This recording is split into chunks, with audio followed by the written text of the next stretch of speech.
Era el año 1888. Inglaterra, el país potencia mundial por excelencia, controlaba las rutas de comercio, controlaba inclusive el comercio internacional y era considerado uno de los países más seguros y con menos tasa de criminalidad.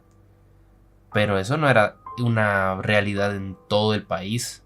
Había un lugar, específicamente una parte de la población que se llamaba East End en Whitechapel, en donde empezaron a ocurrir una serie de asesinatos bastante peculiares.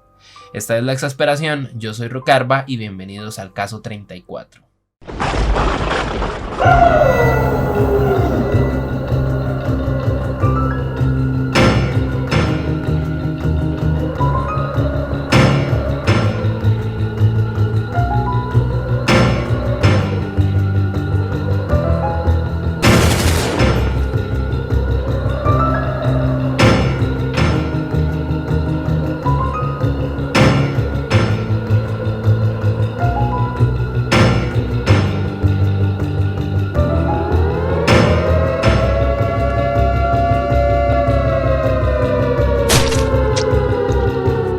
Bienvenidos de vuelta a La Exasperación y ahora sí vamos a desarrollar un poquito más el caso de hoy que ya ustedes vieron, que es de Jack el Destripador, o como era conocido en inglés, Jack the Ripper, un asesino bastante importante hasta la fecha y que ha sido víctima de muchas investigaciones, de muchos perfiles psicológicos y principalmente de mucho aprovechamiento para distintas comercializaciones en cuanto a productos audiovisuales, libros, revistas científicas, en fin, muchas otras cosas. Pero antes de desarrollar eso, vámonos un poquito en el tiempo, específicamente hasta 1888.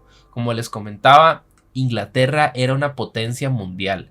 Controlaba el mercado internacional en cuanto a comercialización, tenía una de las costas más transitadas en las que desembarcaban muchos productos que llegaban de otras partes del mundo y se consideraba como una de las ciudades más avanzadas y con menos tasa de criminalidad hasta cierto punto. Sin embargo, como en todo lo bueno, siempre hay algo malo, algo que es el punto negro en la hoja de papel. ¿Por qué? Había una ciudad específicamente que se llamaba East End en Whitechapel, perdón. Un lugar bastante diferente a lo que les acabo de mencionar, un lugar que estaba lleno de pobreza, que estaba lleno de criminalidad, de asesinatos. Las calles tenían un olor horrible debido a las emanaciones de olores del río Támesis. Un foco completo de enfermedades que no sé si ustedes recuerdan que en esa época específicamente el aseo personal no era algo que resaltara mucho y no era algo que le importara mucho a la gente. Habían personas con los dientes podridos que inclusive muchas de sus necesidades las arrojaban a la calle. En fin, no se lava ropa ni nada de ese tipo de cosas. Para esa época también había mucho alcoholismo, pero principalmente mucha prostitución de muchachas que eran bastante jóvenes y que buscaban tener un sustento semanal para poder mantener ya sea a sus familias o apoyar económicamente o inclusive mantenerse ellas. Inclusive hasta tenían un cuarto en donde vivían prácticamente solas algunas y con el dinero que hacían trabajando en trabajo sexual, ellas se mantenían como tal. 80,000 almas vivían acá. 80,000 almas que empezaron a tener miedo en algunos casos, en otros casos fascinación y en algunos otros casos un poquito de incertidumbre, porque empieza una ola de asesinatos bastante recordada hasta la fecha. Empiezan los crímenes de Jack el Destripador. ¿Quién era Jack el Destripador?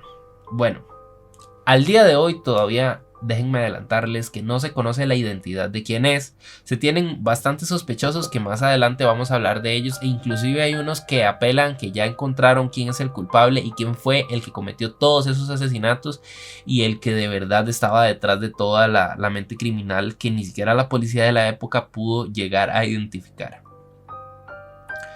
Pero vámonos un poquito más a profundizar dentro de la información de este asesino. Ok, se considera que es no es el más mortífero de todos los asesinos de la época, pero sí el más recordado. Y el más cruel también, porque cometía cosas, o su modus operandi era bastante específico y bastante sanguinario y carnicero. De hecho, por ahí va en algún momento una de las sospechas que existían. Pero ¿por qué era el más famoso? Porque, como les comenté, todavía al día de hoy no se conoce quién es y la policía nunca lo pudo atrapar. Pero todo este tipo de cosas que han ocurrido detrás de este nombre hace que haya una conducta de misterio por parte de las personas, de investigadores, de especialistas en el tema, que buscan tratar de recopilar la mayor cantidad de información y evidencias para poder ver si dan con el culpable, cosa que hasta el momento no es concluyente. Pero realmente lo único que se sabe de Jack el Destripador, así que se tiene el dato certero, o que se tiene el dato verdadero, es que, por más obvio que suene y por más irónico que suene, es que mataba. Ese es el único dato claro que se tiene de él. No hay ni siquiera una opinión directa en cuanto a cómo se veía, cómo vestía. Algunos dicen que era una persona que se veía bastante sobria, que se veía inofensiva, pero realmente dentro de todos los testimonios no hay algo concluyente que pueda identificar cómo se vestía o cómo era en personalidad. Se le atribuyen, o sea, se cree que cometió 11 crímenes específicos. Y ustedes me van a decir, pucha, pero en comparación con otros asesinos eran muy poquitos. Bueno, a él se le atribuyeron específicamente 5. 5, pero que tenían algo que los caracterizaba mucho. Y era que, en principio, todas eran trabajadoras del sexo y eran mujeres. Era un asesino o asesina. Se cree que es hombre por la fuerza que decían atribuirle al que cometía los crímenes y que no se podían defender las mujeres, y mató a Mary Ann Nichols, a Annie Chapman, Elizabeth Stride, Catherine Edwards y Mary Jane Kelly, que, como les dije, todas eran prostitutas y todas estaban pues bastante tomadas o ya habían consumido alcohol. Y pues debido al misterio que hay detrás de la persona que cometió los crímenes, a ellas no se les recuerda tanto como al crimen en sí. Se cree que toda esta ola de asesinatos sucedió entre agosto y mediados de noviembre de ese año, 1888, y que fueron nada más 70 días de asesinatos, pero 70 días que el pueblo empezó a sentir mucho miedo, que no querían caminar solos en la noche, no querían escuchar pasos de alguien que venía atrás de ellos, o no querían ver sombras que se aproximaban por las calles oscuras de Londres específicamente. Y como les decía, todos los crímenes se cometían una vez que ya las víctimas estaban un poquito alcoholizadas. ¿Y qué pasa? Que esto se daba después de que se cerraban todos los bares o los centros de recreo. En esa época, centros de recreo, se cerraban todos los bares y ya ellas iban para la casa acompañadas prácticamente del asesino sin que lo supieran. Todas eran de una clase sumamente baja. Como les comentaba, East End era un lugar bastante pobre, y el asesino buscaba este tipo de mujeres que se le hacían, que la verdad no iban a buscarlo, no tenían tanto rastro, o bueno, en fin, no se podían darle tanto seguimiento y no las podían investigar. Entre ellas no vivían a más de unas 4 millas, ¿verdad? Que para esa era la unidad de medida. Entre todas las víctimas, ninguna vivía a unas 4 millas. Entonces se cree que a la redonda era un rango de acción de 4 millas en las que actuaba el asesino. Y todas fueron muertas del mismo modo. Su modus operandi se los voy a leer y se los voy a describir. Comenzaba, bueno, cometía asesinato, ¿verdad? Apuñaladas, y comenzaba por cortar de un lado a otro la garganta de la víctima con una cuchillada. Después abría con la cuchilla la cavidad abdominal acá abajo. La mayor parte de los casos trataba o extirpaba sus órganos, y en algunos de los casos también se llegó a saber que retiraba, no sé, un riñón o algún órgano específico como una especie de trofeo para poder recordar su acto. Ahora, se empezaron a hallar todos estos cadáveres y ninguno presentaba heridas de defensa. Esto quiere decir que el asesino actuaba sumamente rápido sin que las víctimas pudieran tomar cartas en el asunto y ponerse a la defensiva. Inclusive ni siquiera habían señales de golpes ni nada, solamente estaban las puñaladas directamente a estas mujeres. Se cree que hay un presunto avistamiento de este criminal, pero realmente no se tiene certeza. Y esto funcionó, este avistamiento o esta descripción del perfil funcionó más como para generar pánico colectivo que realmente algo que ayudara a investigar y enriquecer la información que había en la época, y al punto de que muchas de las personas que podían encajar con alguna de la descripción que se dieron eran discriminadas o inclusive eran señaladas en la calle. También se dice que como empezó a haber esta ola de asesinatos y no se tiene registro de quién fue, empezaron a buscarse víctimas, culpables, y algo que pasó bastante de resaltar, que podía ser un presagio de algo que iba a suceder más adelante en otra parte de la latitud europea, es que en este sector vivían muchos judíos, y entonces los antisemitas tuvieron ahí una forma de respaldar teorías de que los judíos eran peligrosos y que podían ser culpables de todos los crímenes que se estaban cometiendo. Sin embargo, realmente no se sabe. Ahora, también entre las clases más bajas sí se empezó a creer que los asesinatos eran obra de una persona con mucho dinero y con mucho poder, y que era una persona muy perversa, pero tampoco, o sea, se manejan distintas versiones, pero no se cree que sea un aristócrata de la época. Otros dicen que en sí toda la criminalidad y todo lo bajo de ese barrio se mezclaba con los asesinatos y conformaba algo que lo que hacía era denunciar todas las condiciones de East End, todas las condiciones de pobreza, las condiciones de suciedad, de insalubridad, de enfermedades, todo eso. Lo que buscaba era poner a East End en el mapa para que la gente viera qué es lo que sucedía en ese lugar.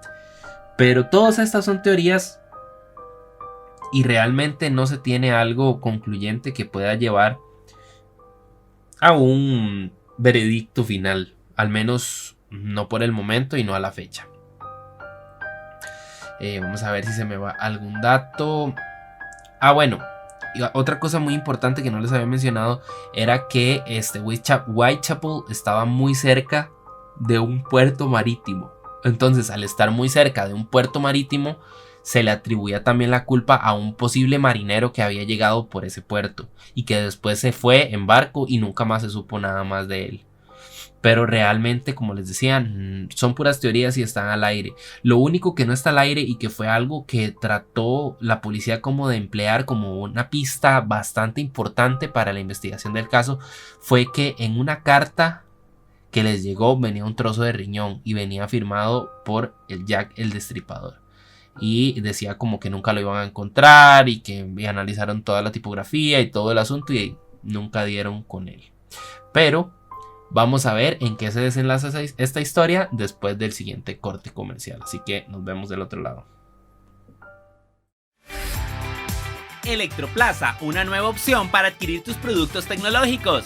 Ofrecemos una amplia gama de productos para el hogar y oficina. Además de nuestra nueva línea gaming que ofrece todo lo que necesitas para ganar tus partidas. Nuestra tienda física está ubicada en Zapote, del Banco de Costa Rica, 200 metros oeste y 50 metros al sur. Y si no querés salir de tu casa, podés adquirir cualquiera de nuestros productos al ingresar al sitio web www.electroplazacr.com y uno de nuestros colaboradores te entregará tu compra en la puerta de tu casa. Electroplaza CR, tu ruta de compras y diversión a un clic.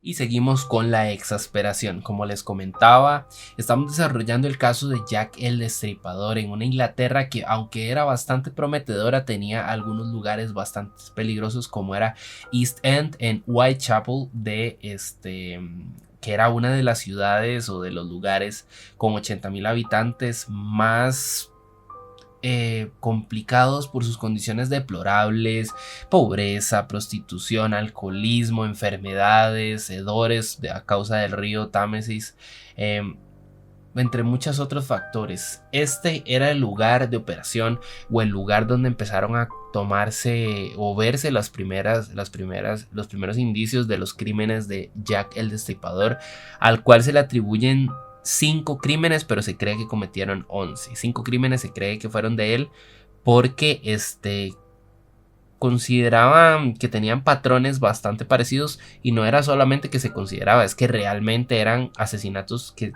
tenían su sello o una marca específica o modus operandi, que era que cortaba la garganta de lado a lado, cortaba la cavidad abdominal y sacaba todos los órganos y se dejaba algún órgano como un riñón de trofeo, entre otro tipo de cosas más. Un criminal bastante reconocido que de hecho llegó a trascender más como el criminal que a las que fueron víctimas de crimen, porque él se dedicaba a asesinar principalmente mujeres trabajadoras del sexo, de las cuales no tenían ninguna señal de defensa, por ende murieron sin tener chance de defenderse, sin tener chance de oponer resistencia, sin nada. Ok, estábamos hablando un poco de que habían ciertas teorías, y que la que más sonaba era la de un marinero que llegó a sus costas por la cercanía de Whitechapel con ¿cómo es que se llama? Por la cercanía que tenía con el puerto, y que era un marinero que había llegado, se había metido, había cometido crímenes y luego se fue y nadie supo nada más de él.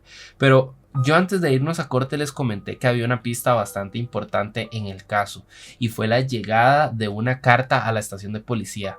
No cualquier carta, una que remitía algo bastante escalofriante. Decía: desde el infierno, y venía con un pedazo de riñón. La policía recibió la carta, se asqueó, claro, se asustaron, y esta vez no parecía un truco de la prensa para generar bulla. Esta vez parecía algo bastante original, de alguien bastante despiadado, frío, y que era bastante inteligente para cometer sus crímenes y no dejar rastros como tal. Hablando de esto un poco, se dice que hubo un doctor específico que construyó, un doctor de apellido Bond, que construyó un perfil psicológico bastante acertado, que todavía al día de hoy, con las pocas pistas y la poca información que tenía a su disposición, se cree que es muy apegado a lo que realmente pudo haber sido Jack el Destripador, y él lo catalogaba como un hombre físicamente bastante fuerte, que era muy frío para cometer sus crímenes, pero que era muy audaz también. Y que a nivel de apariencia física se tenía que ver como un hombre que era bastante tranquilo para no levantar sospechas de nada, pero también tenía que tener una apariencia inofensiva, que no matara ni una sola mosca, que nadie sospechara de él, que podía tener una edad mediana, podía andar como por los 40, 50, 30, por un rango de edades de esos, y que se vestía de un modo bastante cuidadoso, impecable, y que se veía respetable. Una persona que se podía decir, pues, un habitante bastante normal dentro de Inglaterra, pero no dentro de East End. Hay algo que tampoco Bond señaló, pero que sí es importante agregar dentro del perfil de este asesino, y es que tenía mucho conocimiento en las calles de Whitechapel. En las calles, en los callejones, porque lograba cometer asesinatos en cuestión de minutos, segundos, sin que nadie se diera cuenta, y a los minutos descubrían el cuerpo y ya no había ni siquiera presencia de él. Todo este tipo de conductas y todo este tipo de cosas empezaron a presionar a la policía para que pudiera encontrar un culpable. Y esto empezó a generar presión en ellos para armar una lista de posibles culpables. Yo les voy a mencionar algunos a partir de acá. Dice que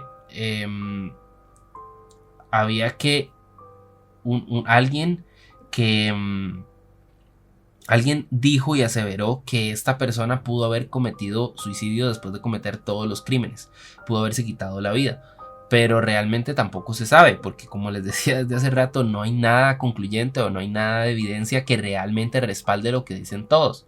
Pero empiezan a haber algunos investigados y en primera instancia tenemos un hombre que se llamaba Montag John Druitt, que cumplía un papel de adulto joven, que era de buena ascendencia, pero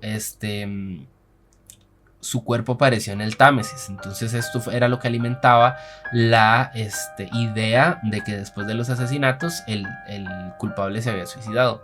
Pero también había otro que se llamaba Aaron Kosminski, a quien tras de que ya lo tenían fichado como un posible asesino, también era judío, entonces era señalado en ese momento por su creencia religiosa, y además era polaco, entonces también era bastante señalado.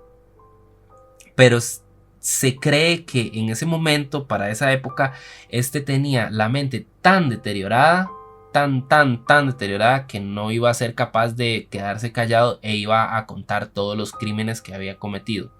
También hay otro que se llamaba Swearing Klosowski, que se vería después absuelto, digámoslo así, porque tenía una coartada en donde andaba jugando un deporte, pero era conocido porque le gustaba envenenar mujeres.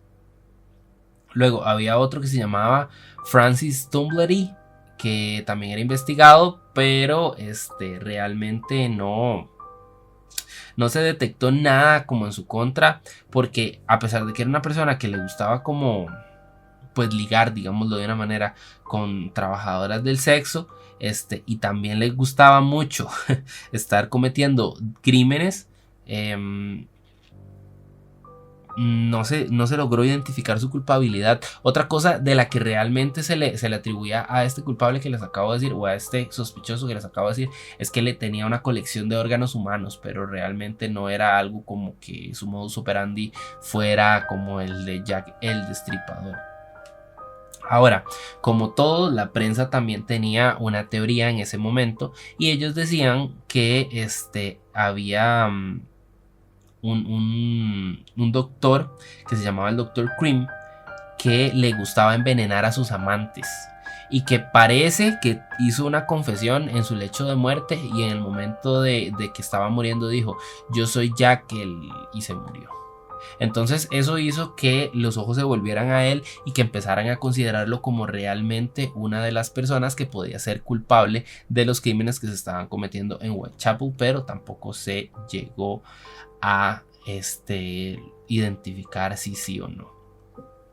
Teorías, miles de cosas hay por todo lado, pero no hay nada que pueda decir: vamos a señalar esta persona. No hay ninguna evidencia concluyente, no hay nada, aunque puede que tal vez para esta época sí. Y es que unos científicos, dos específicamente, que se llamaban Jari Loudhelainer y David Miller, aseguran que han encontrado quién es el culpable de todos estos asesinatos. Y les voy a comentar un poquito de ellos. Las universidades inglesas de John Moores y de Leeds aseguran que mediante un análisis genético que se le hizo a un chal de una de las víctimas, específicamente de la cuarta, en donde esta prenda tenía sangre, pero también tenía semen, tenía líquido seminal, se dice que ese era el líquido seminal del victimario. Pues resulta que lo sometieron a un análisis, y empezaron a ver y a comparar el ADN, y ellos dicen que lograron encontrar un un culpable que se llamaba Aaron Kosminski, que ya si mal no recuerdo, se los mencioné anteriormente, que era el que era judío y polaco, ¿verdad? ¿Y cómo lo determinaron? Bueno, hicieron ese análisis y lo empezaron a comparar con todavía descendientes vivientes de todos los sospechosos, y resulta que lograron empatar ese ADN con uno de los descendientes de Kosminski y dijeron, ok, sí, si este es el ADN de la persona que cometía los crímenes, es probable que sea Aaron el que empezó a hacer la serie de crímenes. Pero realmente, aunque ellos lo aseguren y digan, como decimos aquí en Costa Rica, hasta lo más creíble posible, no se sabe si fueron ellos o no fueron ellos del todo.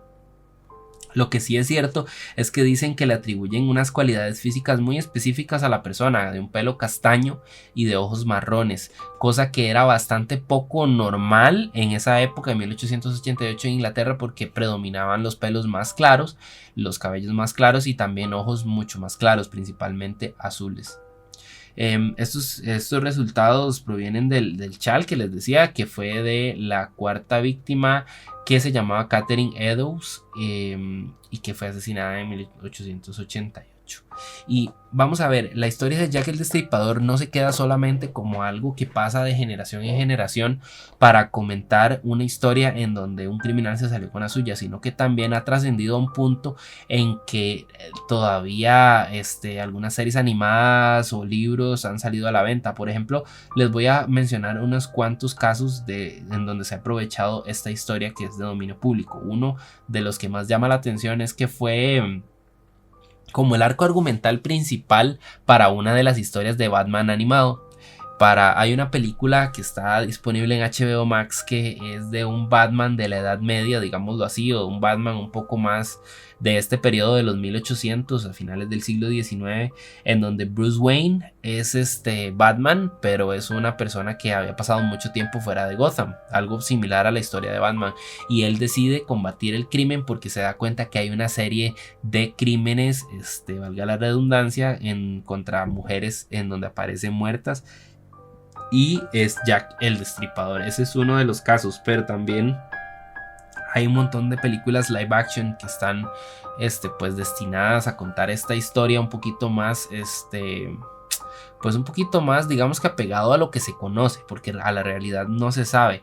Pero también hay un montón de libros de ficción, de historietas, como les decía, si ya se utilizó el argumento en Batman, ahora imagínense en historietas, en libros en general de lectura normal que toman como base esta época y tal vez ambientan un personaje en ese momento en donde estaba en su auge los crímenes de Jack el Destripador. Pero hay algo que me llama mucho la atención, y es que después de más de 130 años de que esto sucedió, todavía hoy se siguen publicando artículos y revistas científicas enfocadas en darle explicación a los comportamientos de este criminal, pero realmente todavía no se ha encontrado una explicación lógica para ver qué era lo que pasaba con Jack el Destripador. Y ese fue el programa de la semana. Espero que les haya gustado, les haya llamado la atención.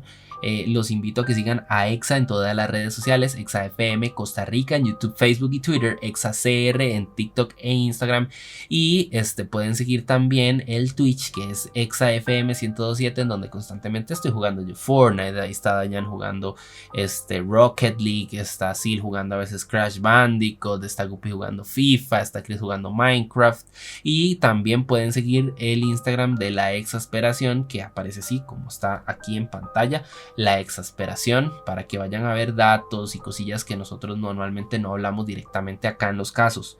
Me pueden seguir a mí en todas las redes sociales, en TikTok y en Instagram como @rocarva. Acabamos de llegar a los 1000 seguidores en TikTok, para que se den una vuelta y estén viendo el contenido. Ahí también publico cortos, un poquito de lo que se habla acá, y publico unas que otras cosillas de mi vida privada, y también algunas que otras cosas de videos como que les cuento cosas, para que se vayan y se den una vuelta. Y en Instagram estoy publicando también fotos y contenidos con los miércoles de emprendimientos y todo este tipo de cosas que estoy ideando. Nos vemos la próxima semana con otro caso más, y hasta pronto.